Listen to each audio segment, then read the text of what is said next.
Hello everybody, this is Y. Satyanarayna. I was a bureaucrat. I belonged to the 1984 Civil Services batch. I got into Group A services. Later, I got selected into IPS rank also, but I stayed in the Group A for some years. Later, I shifted over to the state governments. All over the time, I was so passionate to learn and at the same time share my knowledge with others. From this perspective, I have been guiding and coaching a lot of students for the civil services and essay, ethics, literature, these are my important areas where I interact with the students. I think yesterday the essay paper is such a very interesting paper that I would like to share some of the views on these topics with all of you. Actually, the essay paper is a game changer in civil services. It makes or breaks the civil services. That means the dreams of a student mostly depends on how effectively he writes the essay.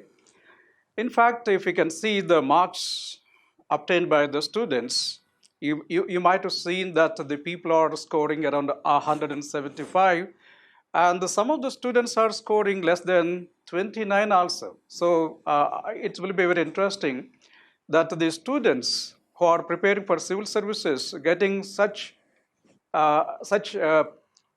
large number of marks or maybe very low number of marks, it depends on how effectively they are presenting their views. In fact, the civil services, if you see the requirement of the civil services, the former UPSC chairman says, firstly, an officer must be a gentleman. He should possess good qualities, that's called leadership character qualities. It should have courage of conviction, intellectual and moral capabilities, leadership qualities, and capable of taking the right decisions at the right time. So all these in components that talk about the character of a candidate. He also says that you should have in-depth professional knowledge, self-thinking, good communication skills, analytical in his thinking, flexible and not rigid, must be able to inspire and motivate his colleagues and his subordinates. There should be a balance of judgment in decision making. So, all these components that talk about his capability or his competence. Now, what's more important for civil services is the leadership qualities. They come from two important qualities. One is called the competence, the other is called character. So, basing on these things, if you can see the essays given by the UPSC, the UPSC essays can be classified as the issue-based essays. For example, crisis faced in India, moral or economic, is an issue-based essay. Patriarchy is the least noted but the most significant structure of social inequality. This is also an issue-based essay. But we find the other type of essays like character of an institution reflected in its leader or need brings greed. If greed increases, it spoils the breed. Such essays come under the opinion-based essays. People call them as the philosophical essays. Of late, what we have been observing that UPSC has been leaning towards more on the opinion-based essays. In fact, one of the candidate who got very good marks, Mithali Sethi says very aptly, writing an essay showing who you are on paper. Writing an essay showing who you are on paper. That means it should reflect the character of the candidate. That's the reason this essay was reintroduced in 1993 on the recommendation of Satish Chandra Committee. Satish Chandra has recommended the essay to be reintroduced with the following points in mind. He said they are expected to prepare policy papers, notes, drafts, and memoranda on a variety of subjects. Essay paper was introduced with the objective of testing candidates, one, linguistic skills, capacity for comprehension, ability for critical analysis, capacity for integrated thinking, assimilation of ideas, and clarity of expression. These are the qualities which the candidate has to nurture right from the beginning so as to write an essay which reflects his own character. That's very, very important. Now, apart from learning this art of writing the UPSC essay, what are the benefits for the individual? What I observe that the UPSC has given 186 essays so far. The 8 essays given yesterday, if they are combined together, it comes to 194. Now, what I observed is every essay opens a window to see the world. Such is the beauty of these essays. For example, you might have seen the previous year's papers, like your perception of me is a reflection of you. My reaction to you is an awareness of me. Or life is a long journey between human and being humane. Best for an individual is not necessarily best for the society. We may brave human laws, but cannot resist natural laws. A people that values its privileges above its principles loses both. If you can see such essays, each essay is going to elevate you to a higher level. For example, this year, 2022, Section A, there are 4 essays, Section B, 4 essays. The first essay says, forests are the best case studies for economic excellence. This is more like an issue-based essay. But the rest of the essays, barring one, the rest of 6 essays are all opinion-based essays. For example, this essay, poets are the unacknowledged legislators of the world. History is a series of victories won by the scientific man or the romantic man. A ship in the harbor is safe, but that is not what the ship is for. In Section B, the time to repair the roof is when the sun is shining. You cannot step twice in the same river. Smile is the chosen vehicle for all ambiguities. Just because you have a choice, it does not mean that any one of them has to be right. So like this, 8 essays are given. In Section A, you find one relating to the history, the first one, both related to issue-based. That's called the forest and the history. They can be classified as the issue-based, but the rest of the 6, they come under the opinion-based essays. So here I would like to share with you 4 important essays in this first video. Now, first essay I would like to take, a ship in the harbor is safe, but that is not what a ship is for. This is an essay given by the UPSC. Recently, we in Analog conducted the test series. There I gave an essay for the candidates like this. Harbors are meant for the ships, but ships are not meant for harbors. So this is the essay which I gave to them.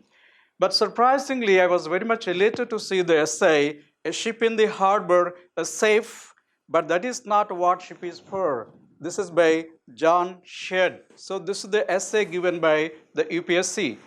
Words may be slightly different, but the context is the same here. Now here what we must understand is life is a journey, but not a destination. You find success, happiness, and peace of mind in the journey itself. Normally we think that the destiny is more important than the journey itself. But here what we can understand is that the journey itself is so beautiful. Now another important thing is come out of the comfort zone. Now it also indicates that most of the people, they love to stay in the comfort zones, but if you stay in the comfort zone, you don't grow. Actually, if you want to grow in your life, you have to take more risks. No risk, no reward is what people say. So one thing we must understand in this particular essay is whether a ship is in a harbor is safe. Now the proposition is that ship in the harbor is safe. Now the question is whether a ship in the harbor is safe. No, it gathers barnacles and as a result it will be spoiled and it decays. A rolling stone gathers no mass. That's a very, very important aspect we must understand. And another important aspect is a knife unused would be rusted. That's the reason we must always see that our life is a journey and should go. It should not be stopped at one place for the sake of the comfort. This is what is given in this particular essay. Now, essay number 2, that is called The Poets Are the Unacknowledged Legislators of the World. This, when I saw this essay, I got elated because I'm a student of literature, and right from the beginning, we have been listening to such quotations. In fact, this is begun by P.B. Shelley in Defense of Poetry. What he said is very, very interesting. Poets, according to the circumstances of the age and nation in which they appeared, were called in the earlier epochs of the world. Legislators or prophets. A poet essentially comprises and unites both these characters. For he not only beholds intensely the present as it is and discovers those laws according to which present things ought to be ordered, but he beholds the future in the present. Now, what does it mean? It says that while defining the poetry, a Telugu writer Chalam says this: poetry is a fight between he and the society till they get harmonized between them. What does it mean? That means a poet is not happy the way the things are going on because he doesn't like the status quoism on the ground. He wants to bring some change. That change is very, very important. Now, that is the reason it is said poetess. Poetess means creator. Now, this is not new. It is not the new thing given by Shelley, but long back in the 9th century, Anandavardhana said beautifully this point: Apare sam kavya samsare kavireva prajapatihi. Apare kavya samsare kavireva prajapati. Yadasmai rochate viswam tadatmam parivartate. Tadedam parivartate. That means the poet is like a Brahma. That's why he's called the Srashta and Drashta. So, Kavi is a Drashta and a Srashta. That means he looks into the future and creates something. That creation should be for the betterment of the society. In fact, it applies to all. It is not for the poets. It applies to every human being. There is a saying that not all good and wise men are poets. Not all poets are good and wise, but a good and wise man who is a poet is a particularly valuable kind of poet. Now, what do we mean by this? Visvasreya Kavyam. This is what people say. That means every composition, every great work should do something good for the society. A true poet should be a friend, a philosopher, and a guide to the society, and that is what is given in this particular quotation. Now, this is a beautiful quote. Normally, we don't expect, but I feel very happy as a student that it has come in the essays. Now, in section B, there are two important quotes I would like to share with you. The one is called "The time to repair the roof is when the sun is shining." The time to repair the roof is when the sun is shining. It is a metaphor. Metaphorically, this quote is given here. Now, this is given by John F. Kennedy in 1962, and this talks about a very interesting aspect. What does it mean? Don't wait for something bad to happen before making a change. If there are any problems to the roof of a house, they have to be repaired well in time when the sun is available. Once the rainy season starts, it may not be feasible to repair the roof, and the mistake may be fatal in future. So, what do we understand by this? Normally, the human tendency is this. The natural tendency of the people is to wait for the problem to become worse before taking any action to improve the life. So, it reminds to do the right thing at the right time. And it also says that we must take advantage of the favorable time. It also talks about the importance of the planning. And it also talks about the prioritization of the life. If you fail to plan, you plan to fail. This is what we must understand by this quote. Now, this quotation also reminds us to pay attention on the essential things of the life, like our education, our career, our family, and health, finance, the self-improvement, the social contribution, and the mingling with the nature, all are very, very essential things. But normally, we regret, most of the people regret because they don't take the right action at the right time. So this reminds us that we must do the right thing at the right time. This quote also reminds the book written by Harvey Mackay.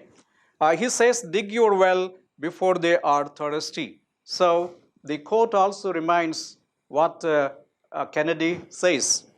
It also reminds certain profound truths in the form of simple proverbs like a stitch in time saves nine, time and tide waits for none. Such quotes, such proverbs are very, very significant, and Kennedy's quote is also a very significant quote. Then the final one, which I would like to share with you, is you cannot step twice in the same river. You cannot step twice in the same river. This is the quote given by Heraclitus, the 5th century BC Greek philosopher. And this is not a simple quote. It is to be understood in a larger context. No man ever steps in the same river twice, for it is not the same river and he is not the same man. The reason is, river doesn't mean the two banks of the river. It's the water. The water goes away. Even if you want to go second time, water will not be there. Even if you go in the same person, you are not the same person because there is a lot of change in you. Now, this quotation can be taken in two ways. One is about the change is the only constant in the words of Heraclitus.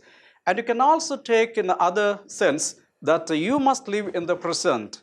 Never think about the past, yesterdays, or present, or the future, which is uncertain. So from this perspective, you can divide this essay. If you can take from the change point of view, you can see how the change is very, very vital. In the case of Buddha, most of the Buddhists, they say change is the law of the life. And Bergson and William James, such philosophers, the psychologists that talk about the change, and we know Hegel as well as Karl Marx, they talk about the dialectics and dialectical materialism, where you find the change. But this quote is to be taken in such a way that it applies to the life, to live in the present moment. Don't worry about the past or don't worry about the future. You need to live in the present and enjoy each moment. Once lose the present, you cannot regain the same. We know pretty well. So thinking of bad experiences of yesterdays and uncertain tomorrows will take away your precious gift that is called the present. This is what the quote is now signifying. Now, generally, we worry about what happened yesterday and tend to postpone life for tomorrow. But that tomorrow may not come. That's the reason we must always understand about the present. That's the reason Dale Carnegie said so beautifully that we are all dreaming some magical rose garden over the horizon. Instead of enjoying the roses that are blooming outside our window today. Such a beautiful thing. That means people have to think about present, not what happened yesterday, what is going to happen tomorrow. This has been amply made clear by exemplary life of Dr. William Osler. He said that live in daytime compartments. That means the present is very important and don't waste the present. He reiterated the words of Thomas Carlyle. He said, our main business is not to see what lies dimly at a distance, but to do what lies clearly on our hand. This is summed up by Stephen Leacock so beautifully. He said that how strange it is, our little procession of life. The small child says, when I'm a big boy. What is that? The big boy says, when I grow up. To be grown up, he says, when I get married. To be married. What is that after all? The life changes and it changes in such a way that the entire thing goes away. Life we learn too late is in the living in the tissue of every day and every hour. That is a very, very crucial. We have to always see life lies in our hand and it should not be just allowed to slip from our fingers. Okay, so to sum up what we must understand of the present, we must remember the great poet Kalidasa, who said beautifully on living in the present. He said, "For yesterday is but a dream, and tomorrow is only a vision. But today well lived makes every yesterday a dream for happiness, a dream of happiness, and every tomorrow a vision of hope." So, friends, such is the beauty of the essays, 4 essays given by the UPSC, and I am very happy to see that such beautiful essays are coming in the UPSC as essay. One last word I would like to tell you is to write good essays in the and get very good marks in the civil services, you have to have a wider reading of the books, and you must also have interaction with the great minds of generations. If you can do that, definitely you are going to uh, enlarge your horizon and you can easily score good marks, and you can also elevate your life by studying for the civil services. Thank you very much, and we can meet for the second video on the rest of the 4 videos. Thank you.